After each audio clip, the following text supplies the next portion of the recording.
Buon pomeriggio e ben ritrovati con l'informazione flash di New Sicilia. Sul muro di cinta della casa circondariale Pasquale Di Lorenzo in Contrada Petrusa ad Agrigento sono stati trovati 5 microtelefonini e 3 caricatori all'interno di un sacchetto di plastica. Si ipotizza al momento che siano stati lasciati da un drone. La polizia penitenziaria ha denunciato quanto accaduto. Il fenomeno dell'ingresso di cellulari nelle strutture di reclusione è ormai molto diffuso per consentire ai detenuti di avere rapporti con l'esterno. Catania, operazione antidroga che ha portato all'arresto di un pregiudicato catanese di 48 anni. L'uomo è stato sorpreso in flagranza di reato e accusato di detenzione ai fini di spaccio di sostanze stupefacenti. Grazie a una pregressa attività info-investigativa, i militari hanno individuato una piazza di spaccio in via Don Carlo Gnocchi, nel quartiere di Trappeto Nord.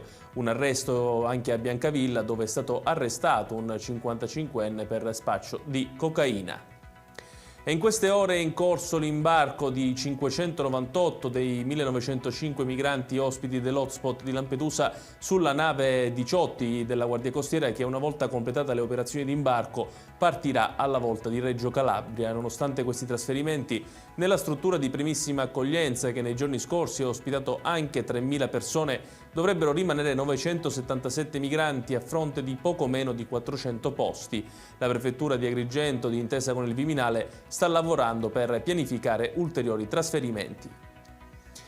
La donna senza nome, presumibilmente una migrante ritrovata il 27 marzo 2018 sul bagnasciuga della spiaggia di Valle Muria a Quattrocchi a Lipari, riposerà per sempre nel cimitero di Pianoconte, proprio di fronte al mare dove fu ritrovata. Oggi, su disposizione dell'amministrazione comunale, la salma è stata infatti tumulata. Dopo il ritrovamento, la salma in avanzato stato di decomposizione era stata trasferita a Barcellona Pozzo di Gotto su disposizione della Procura della Repubblica per gli accertamenti necessari. Ed è tutto per questa edizione. Il prossimo appuntamento col TG Flash alle ore 18.